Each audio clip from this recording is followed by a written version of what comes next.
মাংস বানাচ্ছি। দুজন মিলে কেমন বাটি নিয়ে বসে আছে। এখনো মাংস তৈরি হয়নি, মাংস শুধু আনা হয়েছে, তার মধ্যে দুজনে বাটি নিয়ে বসে গেছে মাংস খাবে বলে। এই যে কী হারে অত্যাচার সারাদিন চলে, মানে ভাবতে পারবেন। দেখুন যেই ভিডিও করছি সে কেমন দুজনে শান্ত হয়ে বসেছে। হাতে মাংস দেওয়া হবে, এখনো হয়নি, এই তো আনা হয়েছে, এখনো হয়নি বাবা, জোগাড় করেছি।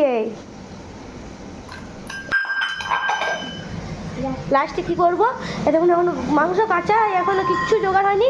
শেষে আমি ওই মেটেগুলোকেই ছোটো ছোটো করে কেটে আর এটা দিয়ে ভাজতে দিলাম। আর কী করে দেবে যা, এটা ফাটবে কিন্তু। এই যে মেটেগুলো ভাজা হচ্ছে, ওইগুলোই দেবো ওদেরকে খেতে, না তো এত অত্যাচার শুরু করেছে। আর এই মাংস এখন এত সহজে হওয়া মুশকিল আছে।